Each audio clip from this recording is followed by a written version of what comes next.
This three-piece urethane golf ball is set out to rival golf balls such as the Titleist Pro-V1, the Vice Pro and many, many more. All for pretty much half the price. But how good is the Sugar golf ball? Let's find out, and let's do it now.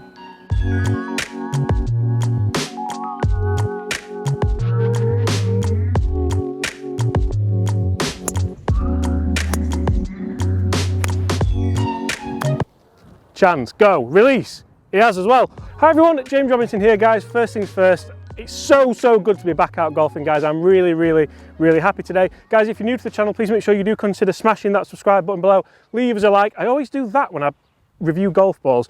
Leave us a like and also get in the comments below, how much do you pay for your balls? Golf balls. So you see guys, this all started a few days ago when I got a phone call about some cheap golf balls. And not just cheap golf balls, cheap three-piece urethane golf balls for £1.85 a ball, which is pretty much half the price of a Titleist Pro-V1. And on the website, there's a pretty bold claim designed to compete with the Titleist Pro-V1 amongst other balls like we mentioned in the introduction. So I thought, you know what, let's go out here, let's play a par 4, a par 5 and a par 3 at the wonderful Woolley Park Golf Club and test out just how good this Sugar golf ball is and why they can provide them for so cheap. $185, is that cheap? $69 for 27, which is £50 for 27, £1.83. And if you don't think I've done that on a calculator before the video, you probably all guessed that anyway, so that's fine. Right, and you see the great thing is for £1.85, if we do throw in a random 4 left, I'm not that, I mean, I'd care, but I'm not that bothered. Right, what are we going to score for 3 holes? Very windy, don't fall over. Oh. Shot trace is gone. Oh, there's some poo there as well. I'll tell you what, that wouldn't have been very nice, would it? We'll go again.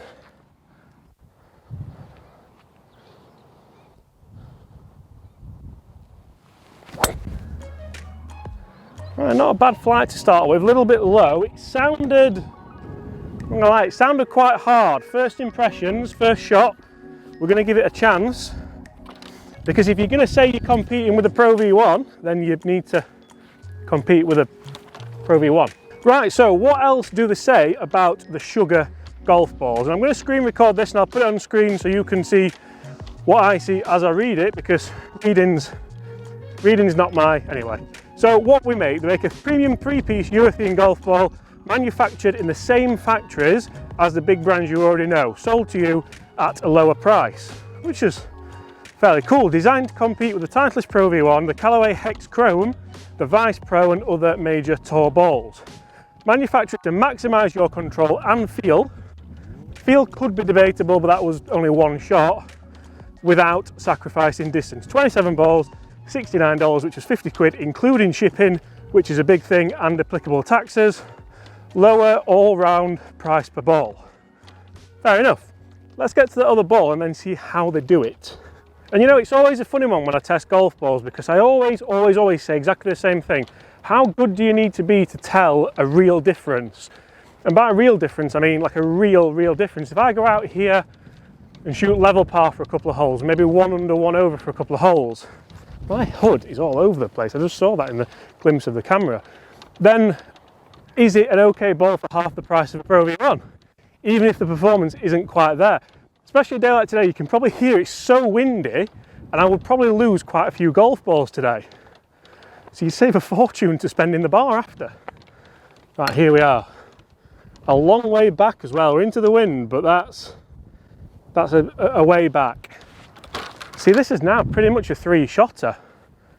It's into the wind, don't get me wrong, but it's not gone that far. I've got more things in my pockets. Hybrid, I think. Oh, I've hit that good. Still felt firm. The ball flight's fine. And again, it's quite short, but it does feel... I'm going to put it out there early doors. I don't think it feels as good as a Pro-V1. The wind is probably determining how well it can perform. As you can see, that's better. So how do they do it? How do they make the golf balls so cheap and everything like that? So straightforward pricing that includes FedEx shipping and applicable tax. They've said that.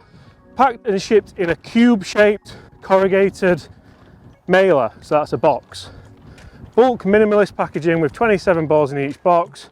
No wasteful sleeves or duplicate packaging, which does make sense, especially in 2021. No tricky upselling with extensive product offerings.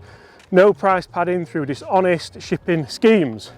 That almost feels like a dig at other brands. Like, I don't know if any brands have had dishonest schemes, but I don't know. Like, the only thing I would say as well is if you look at the state of my car from that box, fair enough, I threw them in there, but that wouldn't happen with sleeves, would it? But pros and cons, you're kind of getting what you pay for, aren't you? And if you go out and have the round of your life with a sugar golf ball, you're not going to be that bothered about the sleeves, are you?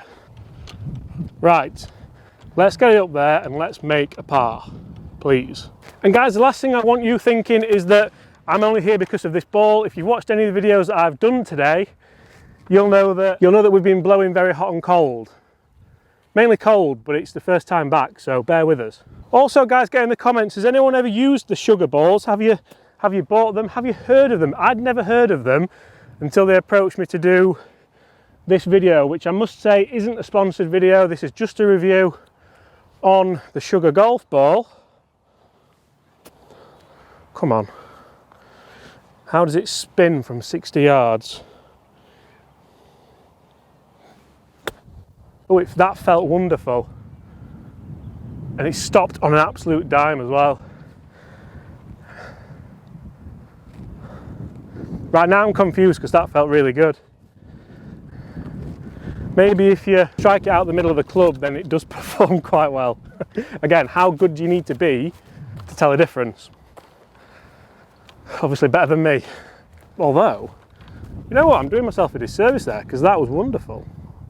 That was a great shot, if I do say so myself. Right, it's only a great shot if you make the par though. And it's only a great shot if you get the pitch mark as well. Right. So alignment wise on this ball, this is a bit of a slippery one. Alignment wise, we do have some form of arrow, I suppose you could say. I quite like that. It's nice and big and bold. It's not kind of gimmicky or anything like that. I don't mind that. Which way would you go? That way? That way? That way?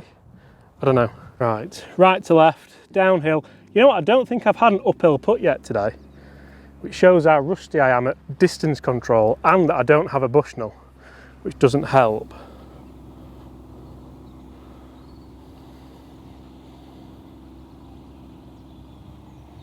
Turn. Oh, he's got it. That's a 4. That's a 4 at £1.85 a ball. What are you on about, James? Stop doing that. I can't. Sorry, I can't stop doing it. Right, onward. This way. And you see, this for me is when a golf ball can come into its own. If it's a fairly long golf ball, par 5, can we get it down there? Can we attack it? Can we make a birdie? And maybe even try and get an eagle. I know we're pushing it there a little bit, but... Right. Let's see if we can actually launch this one a little bit higher. I'm going to tee it higher as well and not roof it like Laura does. Sorry, Laura. And then I'm just going to try and play a bit of a high fade. See if we can come out there low spin, get down there for £1.85.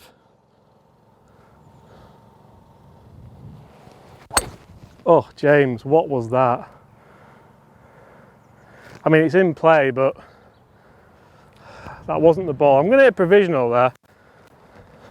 And I find the name weird as well, just so you all know. That was a double cross. Come on.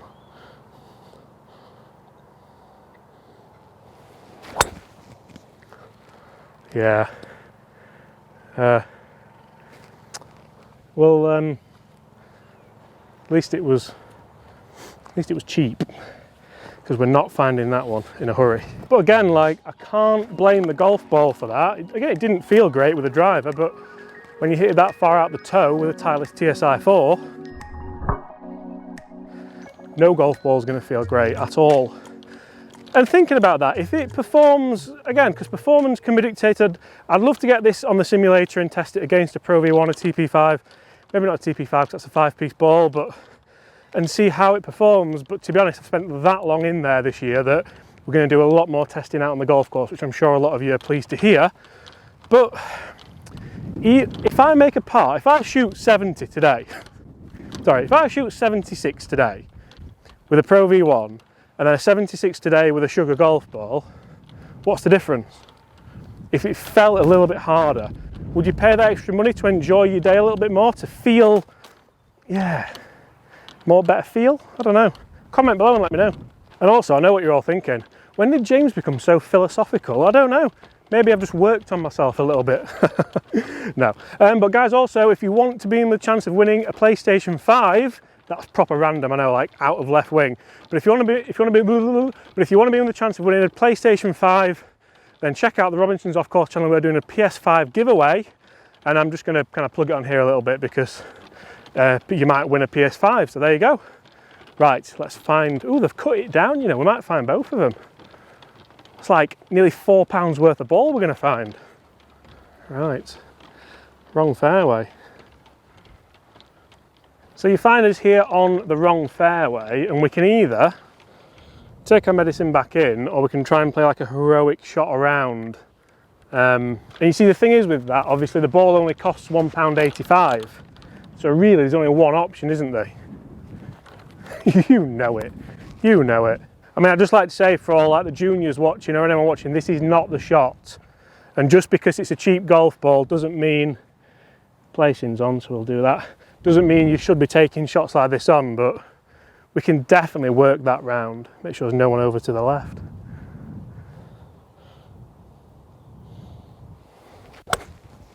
Oh, cut. Cut!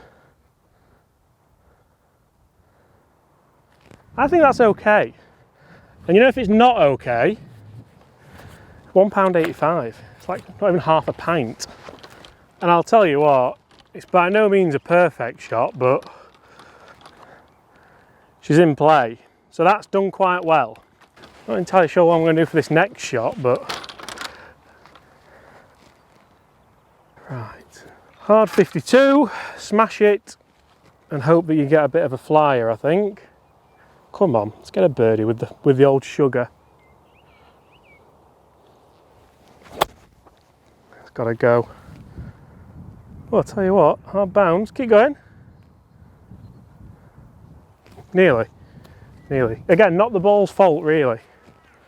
My fault. Should I have laid up back there? I don't know. I'm hungry. You know what?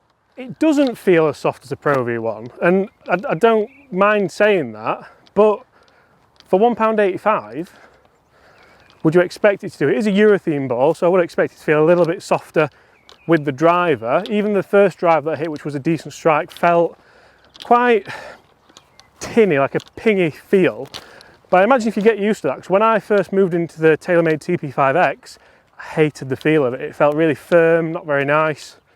But then you kind of get used to it because the ball performs like you want it to perform. And a TP-5X is what, £4 a ball?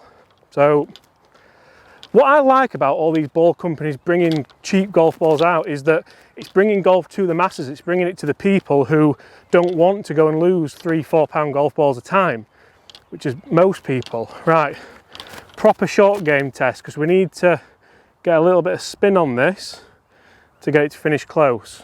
I should also comment as well that we've gone from thinking about trying to make a birdie to, again, probably salvaging a par at best. So how does it perform around the greens?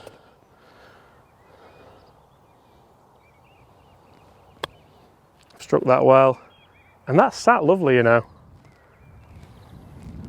I really can't complain about that, to be fair. Obviously the ball's only going to react as well as I strike it. Struck that one well, and it's done pretty good. Now to save par. It's actually a little bit longer than what I thought, but I've been all right over this length today. That alignment aid is quite good, you know, as well. Basic and simple, you can't really go wrong with it unless you go that way. Then that might cause an issue, but it doesn't take up as much room as the triple track on the ball, so it's not as much of an eyesore. Right edge, all day. All day, all day. And this is making a very strong case for itself. That and the hours I've put in on the put-out mat during lockdown is making the stroke feels good, to be honest. Feels very good. Oh. Nearly lost a glove. Right, moving on to the last hole of the test, and we've got a lovely little par 3 9th hole at Woolley Park to finish on. I should probably say, guys, the golf course here at Woolley Park is in fantastic condition, so get yourself down here. Or I'm not sure if it's members only at the moment, but I don't think it is. I'm not going to put that in. And I'm actually going to go yellow tees on this one, not only because I really can't be bothered to walk all the way down there, but also because at 143 yards uphill into the wind, this is a perfect little chippy 7 iron. So how can I control it into this breeze? So just to put this in perspective as well, if we birdie this par 3, then we've shot under par for 3 holes, albeit with a £1.85 golf ball. Chop trace has gone again, brilliant. But how often do I shoot 1 under par in videos? It'll determine. I'm saying it's quite a tough shot. We'll cross that bridge when we come to it. This might not even be enough, you know. Let's just put a good strike on it, judge the flight. Oh, I've struck that so good, and it's south like that. That is really short. That's one thing which I've not seen a consistency of ball flight which you generally would see with a Pro-V1, a TP, whatever, a Callaway, and maybe even the Vice Pro balls, which I'd love to do some more testing around, to be honest. So, like, I find it going low with the driver, which isn't necessarily a bad thing if you want it a low flight. I find it a little bit balloony with the irons, but and the hybrid actually as well. But for £1, again, £1.85, is that a good price for a ball that maybe isn't doing what I want it to do? I'll let you guys be the judge. The good news is we have avoided that bunker, so we have every chance of chipping in. Well, more chance than if we're in the bunker.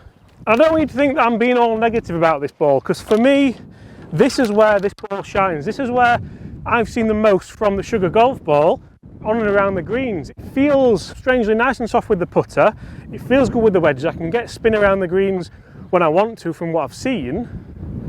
So, yeah, just waiting for the wind to die down a little bit so it doesn't blow the camera over and break it. I'm sure we'll have a break in it somewhere. Right. So it's not all negative. It does have the positives around the short game, much more so if we chip in here for birdie. Chance, go, release. He has as well. Oh! Would have been a lot to ask, wouldn't it? But at least we ain't going to get the putter out, because that is certainly in my circle of friendship. So guys, there you go. That is my review of the Sugar golf ball. Interesting name, I know, but will it catch on? Have you tried it? Have you bought it? What do you think, and how much would you pay? Look at that.